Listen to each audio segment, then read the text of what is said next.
तो जो पूर्ण आंतरिक परावर्तन कोने कहेवाय एनी आपणे चर्चा करी लईए। तो पूर्ण आंतरिक परावर्तन पहला थोड़ुंक आपणे आगळ विशेष समझी लईए। धारो कि आ बे माध्यमोने जुदी पाडती सपाटी छे। हवे आ बे माध्यमोने जुदी पाडती सपाटी माटे आटલું याद राखो। धारो कि आ प्रकाशनुं किरण अहींया आपणे आ पातळुं माध्यम लईए। अहींया नीचेनुं माध्यम एक एवुं छे तो घट माध्यम छे। आ सपाटीने दोरेल लंब छे। ज्यारे प्रकाशनुं किरण आ रीते पातळा माध्यममांथी घट माध्यममां जतुं होय अने आवी ज्यारे बे माध्यमोने जुदी पाडती सपाटीने लंब रूपे ज्यारे आपात थाय त्यारे शुं थशे बोलो? आ प्रकाशना किरणनुं वक्रीभवन तो थाय ज, पण साथे साथे एनुं पूर्ण शुं थाय? आंशिक परावर्तन थाय। शुं थाय? आंशिक परावर्तन थाय। तो अहींया ज्यारे सपाटी पर प्रकाशनुं किरण आपात थाय त्यारे तेमांथी बे किरणो मळे। एक मळे वक्रीभूत किरण मळे, एक शुं मळशे? वक्रीभूत किरण मळशे अने बीजुं आवुं एक शुं मळशे? परावर्तित किरण मळे। तो ज्यारे आपात किरण ज्यारे आवी बे माध्यमोने जुदी पाडती सपाटी पर आपात थाय त्यारे तमने बे किरणो जोवा मळे। एक किरण कयुं जोवा मळे? तो वक्रीभूत किरण जोवा मळे अने बीजुं शुं जोवा मळे? तो परावर्तित किरण जोवा मळे। आ जे परावर्तित किरण जे छे एने आपणे आंशिक परावर्तित किरण कहीशुं। कयुं किरण कहीशुं? आंशिक परावर्तित किरण कहीशुं। आनी तीव्रता खूब ज ओછી होय छे, बराबर। आ जे परावर्तित किरण छे ने एनी तीव्रता केवी होय? ओછી होय। वक्रीभूत किरणनी तीव्रता केवी होय? વધારે होय। मोटा भागनो प्रकाश वक्रीभूत थयेलो होय, परंतु अंशत प्रकाशनुं शुं थतुं होय छे? परावर्तन थतुं होय छे। तो क्यारे? सपाटीने लंबरूपे आपात थाय त्यारे। हवे धारो घट माध्यमनो वक्रीभवनांक आपणे n2 लईए, पातळा माध्यमनो वक्रीभवनांक n1 लईए, तो पछी आ जे आपात प्रकाशनी जे तीव्रता जे छे तेने आपणे I0 वडे दर्शावीए, बराबर। अने आ जे वक्रीभूत किरण जे छे अथवा तो परावर्तित किरण छे एनी तीव्रता आपणे IR वडे दर्शावीए। तो आपात प्रकाशनी तीव्रता I0, परावर्तित किरणनी तीव्रता जो IR वडे दर्शाववामां आवे तो IR अने I0 वच्चेनो संबंध आवो छे। IR बराबर I0 n2 - n1 upon n2 + n1 नो होल स्क्वेर। हवे आ सूत्र आपणे साबीती वगर स्वीकारी लेवानुं छे, बराबर। नवी बुकनी अंदर आ सूत्र आपेलुं ज नथी, पण जो तमारे जी नीट माटे आ सूत्र तमारे शुं करवानुं? याद राखवानुं। तो जी नीट माटे आपणे आ सूत्र याद राखीशुं। ज्यारे प्रकाशनुं किरण आ रीते लंबरूपे आपात थाय, केवी रीते आपात थाय? लंबरूपे आपात थाय त्यारे तेनुं शुं थतुं होय छे? वक्रीभवन थाय अने आंशिक शुं थाय? परावर्तन थाय। आंशिक परावर्तित प्रकाशनी तीव्रताने हुं IR वडे दर्शावुं, आपात प्रकाशनी तीव्रता आपणे I0 वडे दर्शावीए। तो IR बराबर शुं लखीशुं? I0 n2 - n1। शुं लखीशुं? n2 - n1। तो IR बराबर I0 n2 - n1 upon n2 + n1 नो होल स्क्वेर आ रीते दर्शाववामां आवे छे। तो आ जे तीव्रता मळी ए परावर्तित प्रकाशनी तीव्रता मळी। અહીં તમે કદાચ ભૂલથી n1 - n2 લખશો તો ચાલશે, કારણ કે આખાને વર્ગ છે। વર્ગ હોવાના લીધે માઇનસનો જ્યારે વર્ગ કરીએ ત્યારે કિંમત કેવી થઈ જશે? પ્લસ થઈ જશે।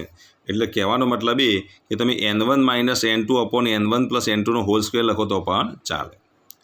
હવે અહીંયા આપણે n2 ને n1 ની કિંમત તમને આપી દીધી હોય દાખલાની અંદર, ધારો કે પાતળું માધ્યમ હોય એનો વક્રીભવનાંક ધારો કે હવાનું માધ્યમ હોય તો 1 લઈ લેવાનો, કાચનું માધ્યમ હોય તો અહીંયા n2 ની કિંમત 1.5 લઈ લેવાની। 1.5 માંથી આપણે 1 બાદ કરી દઈએ અને 1.5 માંથી 1 જો બાદ કરી દઈએ તો 1.5 માંથી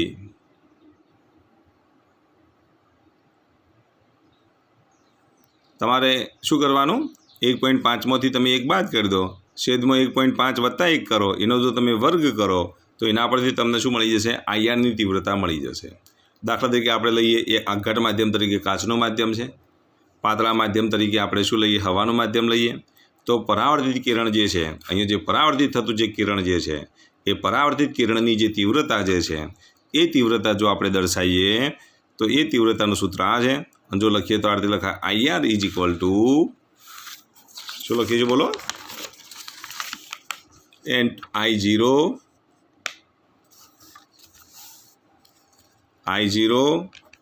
n2 - n1 upon n2 + n1 નો હોલ સ્ક્વેર ધારો કે કાચનું એટલે કે N2 ની કિંમત તમને આપી દીધી હોય 1.5, N1 ની કિંમત તમને આપી દીધી હોય 1, તો અહીંયા IR ની કિંમત જો આપણે શોધવી હોય તો IR બરાબર શું લખીશું? I0 1.5 ઓછા 1, 1.5 વત્તા 1નો વર્ગ, આના બરાબર જો લખીએ તો I0 1.5 માંથી 1 જાય તો 0.5, 1.5 વત્તા 1 એટલે 2.5 એનો વર્ગ, એટલે આના બરાબર જો લખીએ તો I0 અહીંયા 5 ભાગ્યા 25 એટલે 5નો વર્ગ કેટલો થશે? 25, તો I0 ભાગ્યા 25 થાય ને? 5 ભાગ્યા 25, 5 ભાગ્યા 25 એટલે 1 ભાગ્યા 5, 1 ભાગ્યા 5નો વર્ગ એટલે કેટલા થશે?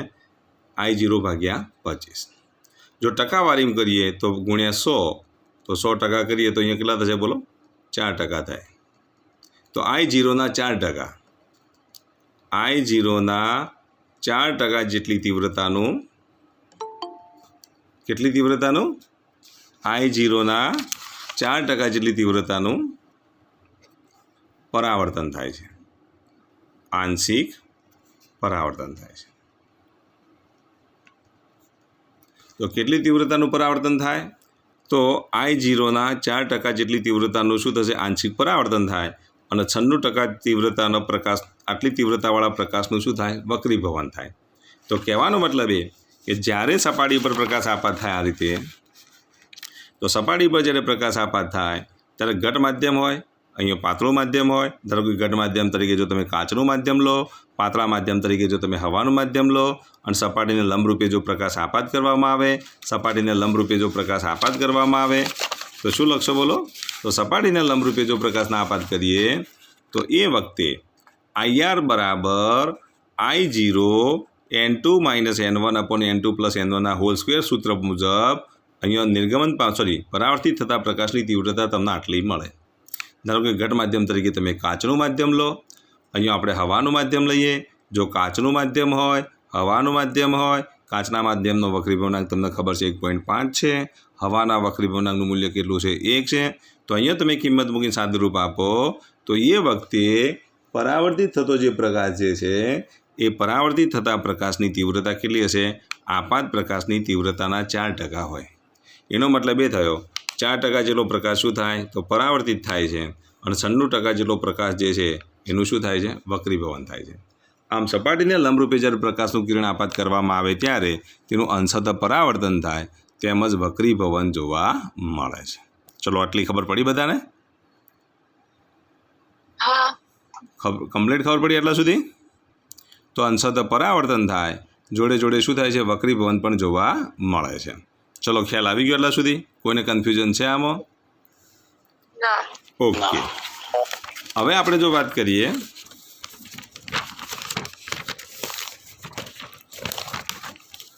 તો અંશતઃ જે પરાવર્તન જે જોવા મળે છે, અહીંયા શું જોવા મળ્યું તમને? અંશતઃ પરાવર્તન જોવા મળ્યું. હવે આ અંશતઃ પરાવર્તનની તીવ્રતા જો લંબરૂપે આપાત કરવામાં આવે તો જુદા જુદા માધ્યમો માટે આ લંબરૂપે આપાત થતી પ્રકાશની તીવ્રતાનું મૂલ્ય કેવું હોય? જુદું જુદું હોય.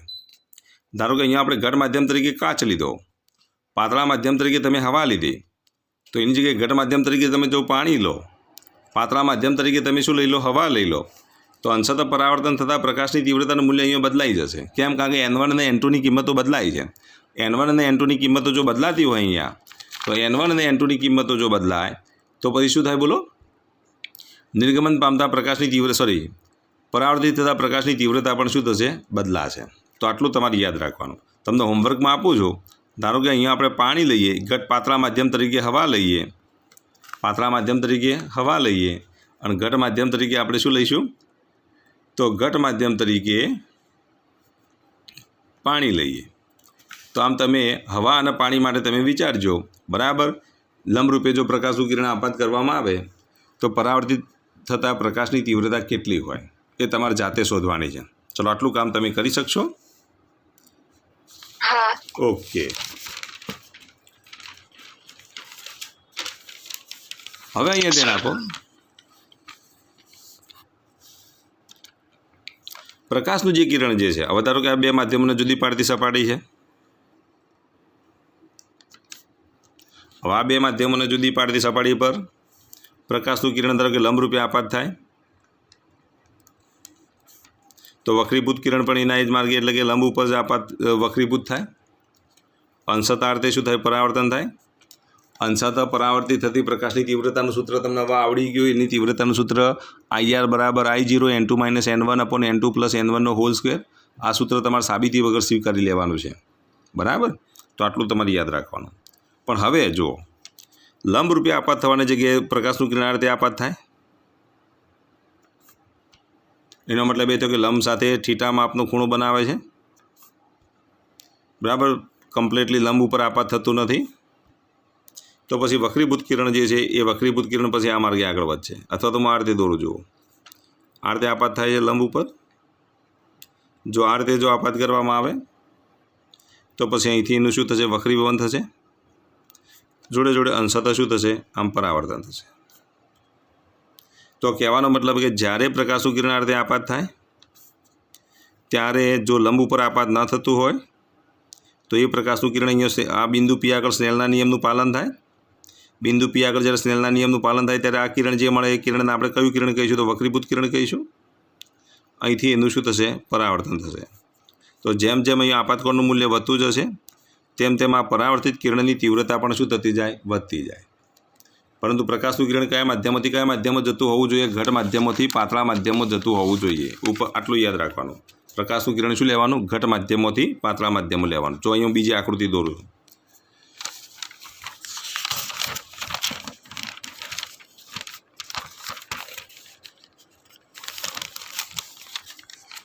જો અહીંયા ધ્યાન આપજો ભાઈ. પ્રશ્ન હું તમને પૂછું છું, કંઈ ઊંઘી નહીં જવાનું. ધારો કે આ બાજુનો આપણે અહીંયા ધારો કે કોઈ વસ્તુ મૂકીએ, આ વસ્તુ છે. હવે આ ઘટ માધ્યમ છે એટલું યાદ રાખો. આ ઘટ માધ્યમ,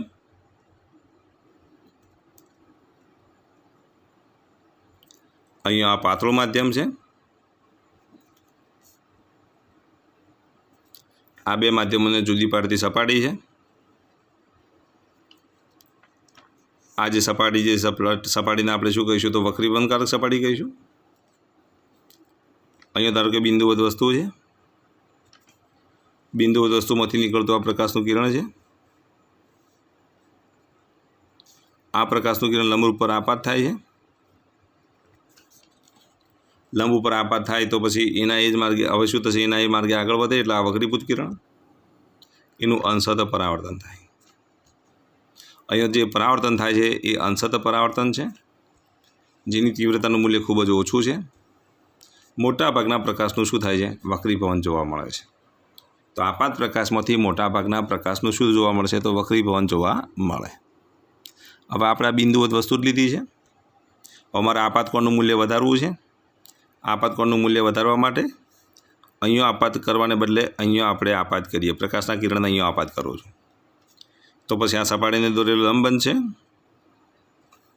હવે આપણું આ શું બની ગયું, આપાત કિરણ બની ગયું. જ્યારે આ આપાત કિરણ બને ત્યારે આપાત કોણનું મૂલ્ય શું થશે, વધી જશે. પહેલાં અહીંયા આપાત કોણનું મૂલ્ય કેટલું હતું, 0 હતું. અહીંયા આપાત કોણનું મૂલ્ય તમે વધાર્યું. આપાત કોણનું મૂલ્ય વધાર્યું એટલે પ્રકાશનું કિરણ અહીંયા શું થશે, ઘટ માધ્યમમાંથી પાતળા માધ્યમમાં જાય છે. એટલે ઘટ માધ્યમમાંથી પાતળા માધ્યમમાં જાય તો લંબથી આમ દૂર જશે. હવે આ રીતે આ જે કિરણ મળ્યું એને આપણે વક્રીભૂત કિરણ કહીશું. જોડે જોડે અહીંયા એનું શું થશે, પૂર્ણ આંતરિક પરાવર્તન થાય. તો હવે આ આપણું આપાત કિરણ છે, આ પરાવર્તિત કિરણ છે. તો અહીંયા પરાવર્તનની ઘટના જોવા મળે, વક્રીભવનની ઘટના જોવા મળે. વક્રીભવનની ઘટનાના લીધે વક્રીભૂત કિરણ મળે અને પરાવર્તનની ઘટનાના લીધે અહીંયા આપણને શું મળશે, પરાવર્તિત કિરણ મળે. હવે આ જે પરાવર્તિત કિરણ જે આપણને મળ્યું એ પરાવર્તિત કિરણ અને સપાટીને દોરેલ લંબ વચ્ચેનો ખૂણો એને આપણે કયો કોણ કહીશું, તો પરાવર્તિત કોણ કહીશું. આપાત કોણનું જે મૂલ્ય હશે એટલું જ પરાવર્તિત કોણનું મૂલ્ય હશે. આને હું θ1 વડે દર્શાવું તો આને પણ આપણે θ1 વડે દર્શાવીશું. સામે અહીંયા જે ખૂણો મળે એ ખૂણાને આપણે θ2 વડે દર્શાવીશું. તો આ θ2 જે છે એ θ2ને આપણે શું કહીશું, તો વક્રીભૂત કોણ કહીશું. જ્યારે θ1 અને θ2ને આપણે શું કહીશું, તો θ1ના આપાત કોણ કહેવાય, θ1ના અહીંયા આપણે પરાવર્તિત કોણ કહીશું. આપાત કોણ અને પરાવર્તિત કોણના મૂલ્યો કેવા હોય, સમાન હોય એવું આપણે પરાવર્તનના નિયમોમાં ભણી ચૂક્યા. तो आम જ્યારે સપાટી પર જ્યારે પ્રકાશનું કિરણ આપાત થાય ત્યારે એમાંથી કેટલા કિરણો, એક કિરણમાંથી બે કિરણો મળે. એક મળે કયું તો વક્રીભૂત કિરણ મળે, બીજું કયું કિરણ મળે તો પરાવર્તિત કિરણ મળે. હવે આ જે પરાવર્તિત કિરણ આપણને મળ્યું એ પરાવર્તિત કિરણની તીવ્રતા અહીંયા જે પરાવર્તિત કિરણ મળ્યું હતું એના કરતાં વધારે હશે. તો જેમ જેમ આપાત કોણનું મૂલ્ય વધારતા જઈએ તેમ તેમ પરાવર્તિત કિરણની તીવ્રતા વધતી જાય. સાપેક્ષમાં વક્રીભૂત કિરણની તીવ્રતા ઘટતી જાય. આટલું યાદ રાખો. કારણ કે આનું 100% હોય, આ 100%માંથી ધારો કે આ 25% તો 75%, ધારો કે આ 100% હોય તો એમાંથી ધારો કે આ 4% તો 96%. તો એનો મતલબ એ થયો કે 100%માંથી 96% વક્રીભૂત કિરણ છે, 4% એ પરાવર્તિત કિરણ છે. અહીંયા 100%માંથી ધારો કે આ 25% છે તો આ 75%. તો એનો મતલબ એ થયો કે વક્રીભૂત કિરણની તીવ્રતાનું મૂલ્ય શું થતું જાય? ઘટતું જાય. અને પરાવર્તિત કિરણની તીવ્રતાનું મૂલ્ય વધતું જાય. જેમ જેમ તમે આપાત કોણનું મૂલ્ય, ધારો કે આપણે બિંદુ સી આગળ આપાત કરીએ, ધારો કે આ બિંદુ એ હતું, આ બિંદુ બી હતું, આ બિંદુ સી છે. બિંદુ સી આગળ તમે આપાત કરો તો તમે જુઓ આ આપાત કોણ કરતો આપાત કોણનું મૂલ્ય વધી ગયું. આપાત કોણનું મૂલ્ય વધી જશે, સાપેક્ષમાં વક્રીભૂત કોણનું મૂલ્ય પણ વધશે. કારણ કે પ્રકાશનું કિરણ ઘટ માધ્યમમાંથી પાતળા માધ્યમમાં જાય છે, અને ઘટ માધ્યમમાંથી જો પાતળા માધ્યમમાં જાય તો લંબથી દૂર જાય. એનો મતલબ એ થયો કે અહીંયા આપણે આપાત કોણનું મૂલ્ય વધારીએ છીએ તો સાપેક્ષમાં વક્રીભૂત કોણનું મૂલ્ય જો આના કરતાં અહીંયા વક્રીભૂત કોણનું મૂલ્ય શું થઈ જશે? વધી જશે. અને જ્યારે વક્રીભૂત કોણનું મૂલ્ય જ્યારે વધી જાય તો સામે અહીંયા પરાવર્તિત કિરણ જે છે એ પરાવર્તિત કોણનું મૂલ્ય પણ વધશે, અને આ પરાવર્તિત કિરણ પણ એની તીવ્રતા શું થતી જાય? વધતી જાય. તો તમે જુઓ પહેલાં કરતાં બીજામાં પરાવર્તિત કિરણની તીવ્રતા વધારે છે, એના કરતાં ત્રીજામાં એના કરતાં વધારે પરાવર્તિત કિરણ જોવા મળશે, એની તીવ્રતાનું મૂલ્ય વધારે જોવા મળશે. સાપેક્ષમાં અહીંયા વક્રીભૂત કિરણની તીવ્રતાનું મૂલ્ય શું થતું જશે? ઘટતું જશે. પણ વક્રીભૂત કોણનું મૂલ્ય સતત શું થતું જાય છે? વધતું જાય છે. એક સમય એવો આવશે કે આપણે આપાત કોણના જે મૂલ્ય માટે આપાત કોણનું જે મૂલ્ય લઈએ, આપાત કોણના જે મૂલ્ય માટે વક્રીભૂત કિરણ કેવું બની જતું હોય? તો વક્રીભૂત કિરણ એ સપાટીને સમાંતર બની જાય. અને જ્યારે વક્રીભૂત કિરણ જ્યારે સપાટીને સમાંતર બની જાય ત્યારે અહીંયા જે પરાવર્તિત કિરણની તીવ્રતા એનાથી પણ તમને શું જોવા મળશે? પહેલાં કરતાં પણ વધારે જોવા મળે. અને જ્યારે વક્રીભૂત કિરણ એ સપાટીને સમાંતર બને ત્યારે અહીંયા જે આ આપાત કોણ જે છે એ આપાત કોણને આપણે ક્રાંતિ કોણ કહીશું. શું કહીશું? ક્રાંતિ કોણ કહીશું.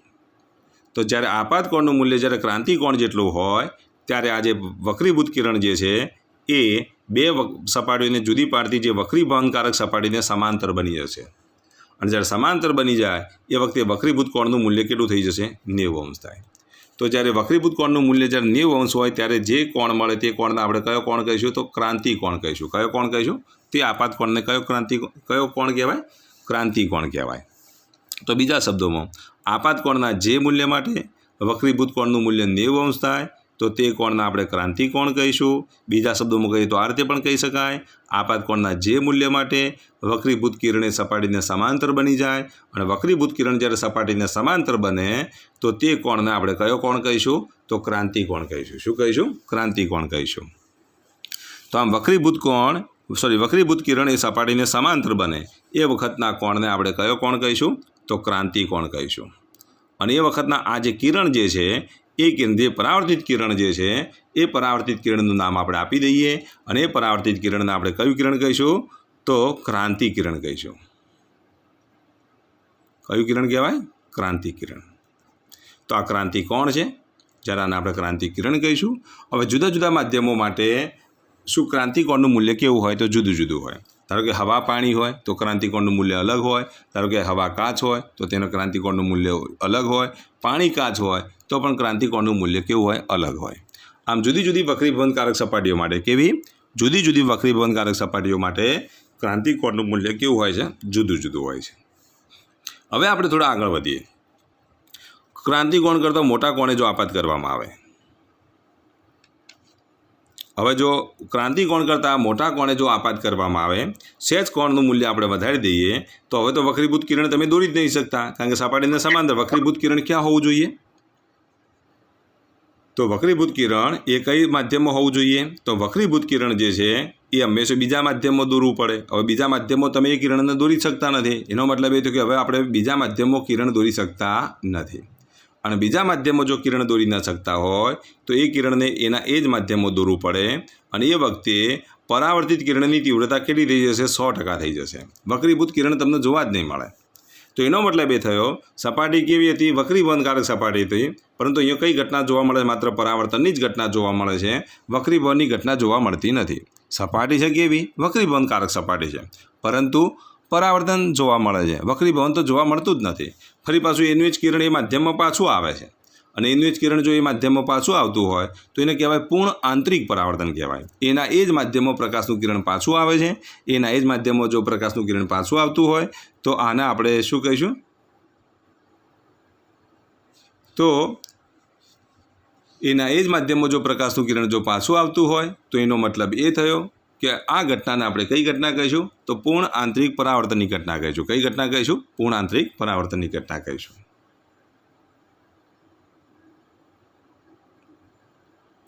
तो जो अहीं ध्यान आपो तो प्रकाश जेम जेम तमे अहीं क्रांतिकोणनुं जो अहीं जेम जेम आपातकोणनुं मूल्य आपणे जेम जेम वधारता जईए, हूँ फरी एकवार बोली जाऊँ छूँ, आपातकोणनुं मूल्य जेम जेम तमे वधारता जाओ, जेम जेम आपातकोणनुं मूल्य वधतुं जशे तेम तेम शुं थशे? बोलो, जेम जेम आपातकोणनुं मूल्य वधतुं जशे तेम तेम जे वक्रीभूत किरणनी तीव्रता घटती जाए सापेक्षमां वक्रीभूत किरणनी तीव्रता घटे छे तो सापेक्षमां अहीं शुं तमने जोवा मळशे? जे परावर्तित किरणनी तीव्रता वधती जशे અને સાથે સાથે વક્રીભૂત કોણનું મૂલ્ય પણ શું થતું જશે? વધતું જશે। વક્રીભૂત કોણનું મૂલ્ય જ્યારે કેટલું થઈ જતું હોય? 90 અંશ થઈ જતું હોય। વક્રીભૂત કિરણ જ્યારે સપાટીને સમાંતર બનતું હોય, જ્યારે વક્રીભૂત કિરણ સપાટીને સમાંતર બને એ વખતના આ આપાતકોણને આપણે કયો કોણ કહીશું? તો આપેલા માધ્યમો માટેનો શું કહેવાય? બોલો, ક્રાંતિકોણ કહેવાય। અને એ વખતનું જે પરાવર્તિત કિરણ જે છે એ ક્રાંતિ કિરણ છે।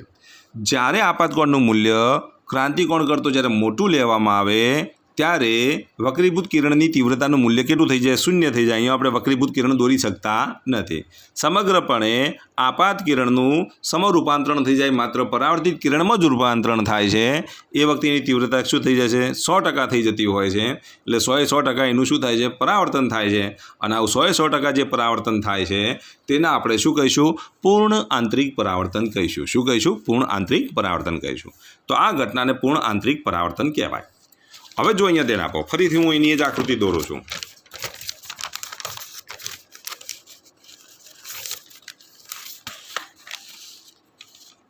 જો આ બે માધ્યમોને જુદી પાડતી સપાટી છે।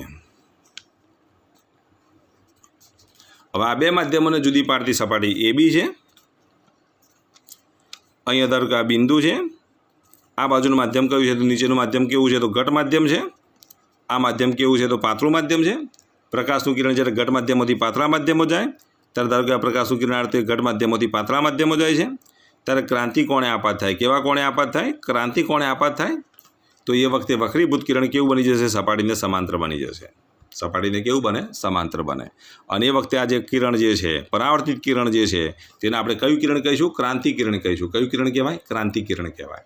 અને એ વખતે આ પરાવર્તિત કોણ પણ કેટલો હોય? તો ક્રાંતિ કોણ જેટલો જ હોય। આપાત કોણ અને પરાવર્તિત કોણના મૂલ્યો કેવા હશે? સમાન હશે। પણ જો પ્રકાશના કિરણ માટે જો આપાત કોણનું મૂલ્ય એ આ ક્રાંતિ કોણ કરતાં જો અહીંયા મોટું થઈ ગયું તો ક્રાંતિ કોણ કરતાં મોટું લેવામાં આવે તો પછી એનું શું થશે? ફરી પાછું એના જ માધ્યમમાં પ્રકાશના કિરણનું શું થાય? પરાવર્તન થઈ જાય। અહીંયા તમને વક્રીભૂત કિરણ જો આ સપાટી છે, વક્રીભૂત કિરણ જોવા જ નહીં મળે। આખું કિરણ આમ શું થઈ જશે? એના એ માધ્યમમાં પાછું આવશે। અને જ્યારે કિરણ જ્યારે એના એ માધ્યમમાં પાછું આવે તો પછી આને શું કહેવાય? પૂર્ણ આંતરિક પરાવર્તન કહેવાય। શું કહેવાય? પૂર્ણ આંતરિક પરાવર્તન। તો આ પૂર્ણ આંતરિક પરાવર્તન તમને આ રીતે જોવા મળે। હવે આ પૂર્ણ આંતરિક પરાવર્તનમાં આટલું યાદ રાખવાનું, આ જે ભાગ જે છે અહીંયા પ્રકાશનો આ જ ભાગ કેવો થઈ જશે? બોલો, અહીંથી પરાવર્તન થાય છે અને અહીંથી જો પરાવર્તન થતું હોય તો આ જે ભાગ જે છે અરીસા જેવો હોય। કેવો હોય? આ ભાગ કેવી રીતે વર્તે? અરીસાની માફક વર્તે। સપાટી છે કેવી છે? વક્રીભવનકારક સપાટી છે, પણ આ ભાગ કેવી રીતે વર્તે? અરીસાની માફક વર્તે છે। તો આ ઘટનાને આપણે કઈ ઘટના કહીશું? તો પૂર્ણ આંતરિક પરાવર્તનની ઘટના કહીશું। કઈ ઘટના કહીશું? પૂર્ણ આંતરિક પરાવર્તનની ઘટના કહીશું। હવે પૂર્ણ આંતરિક પરાવર્તન માટે અહીંયા તમે જો ક્રાંતિકોણ માટે જો વિચારીએ તો તમે આ બિંદુ આગળ સ્નેલનો નિયમ વાપરી શકો। આ ખૂણો કેટલા અંશનો છે? તો 90 અંશનો છે। એટલે અહીંયા આપણે લઈએ θ2 બરાબર કેટલા? તો 90 અંશ। θ2ની કિંમત કેટલી? 90 અંશ। θ1ની કિંમત કેટલી? તો C। n2 બરાબર 1, ધારો કે n2 અને n1। θ2 એટલે અહીંયા જે 90 અંશ તમે જે લીધો છે એનું માધ્યમ n2 એટલે પાતળું માધ્યમ, પાતળા માધ્યમનો વક્રીભવનાંક, પાતળા માધ્યમનો વક્રીભવનાંક, અને n1 એટલે ઘટ માધ્યમનો વક્રીભવનાંક, ઘટ માધ્યમનો વક્રીભવનાંક. હવે જો θ2 એટલે કે 90, θ1 એટલે c, n2 એટલે પાતળા માધ્યમનો વક્રીભવનાંક, n1 એટલે શું કહેવાય તો ઘટ માધ્યમનો વક્રીભવનાંક. એટલે બિંદુ આ જે બિંદુ P છે એ બિંદુ P એ બે માધ્યમોને જુદી પાડતી સપાટી કહેવાય, સપાટી પરનું બિંદુ કહેવાય. બે માધ્યમોને જુદી પાડતી સપાટી પરનું બિંદુ હોવાના લીધે બિંદુ P આગળ તમે કયા નિયમનો ઉપયોગ કરી શકો તો બિંદુ P આગળ આપણે સ્નેલના નિયમનો ઉપયોગ કરી શકીએ. તો બિંદુ P આગળ સ્નેલના નિયમનો તમારાથી જો તમે ઉપયોગ કરો તો શું લખાય બોલો? તો બિંદુ P આગળ સ્નેલના નિયમનો જો ઉપયોગ કરીએ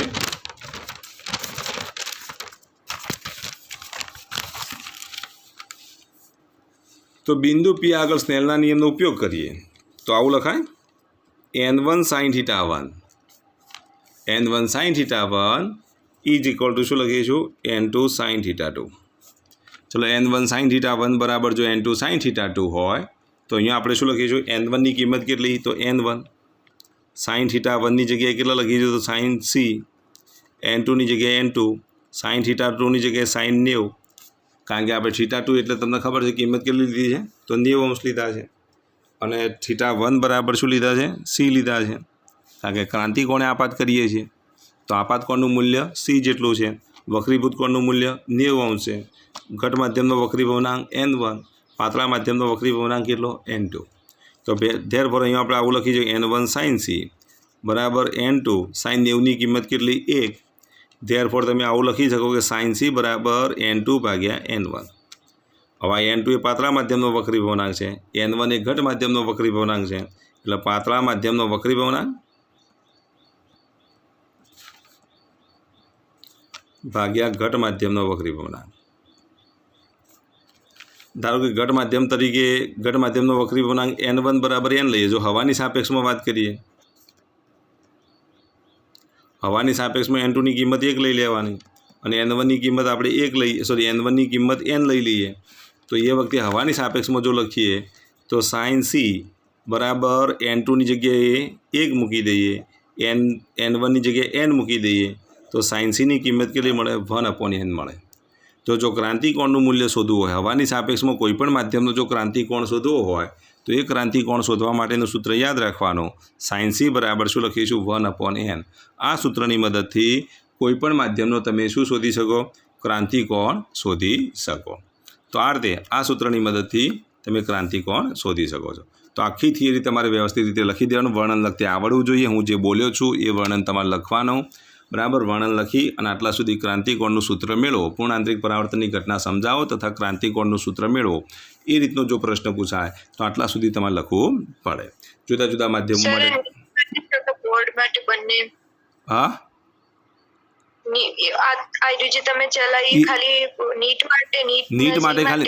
નીટ માટે સૂત્ર છે, બોર્ડ માટે આટલા સુધી, બોર્ડ માટે તો ખરું જ, બરાબર. પૂર્ણાંતરિક પરાવર્તનની જે થિયરી શરૂ થઈ ને, જે પહેલું જે મેં તીવ્રતાનું જે સૂત્ર લખાયું તો એ નીટ માટે હતું, કારણ કે બુકમાં આપેલ નહોતું, બરાબર. IR બરાબર I0 n2 - n1/n2 + n1 whole square સૂત્ર આપણી બુકમાં આપેલ નથી, બરાબર. તો એ સૂત્ર તમારે તૈયાર કરવાનું જી નીટ માટે, અને પૂર્ણાંતરિક પરાવર્તનની આખી જે થિયરી તૈયાર કરવાની બોર્ડ માટે તૈયાર કરવાની, બરાબર. ઓકે, તો આટલું તમારે તૈયાર કરી દેવાનું. તો એક કામ કરો, આજે આપણે આટલા સુધી રાખીએ છીએ, આટલું તમારે તૈયાર કરી દેવાનું છે.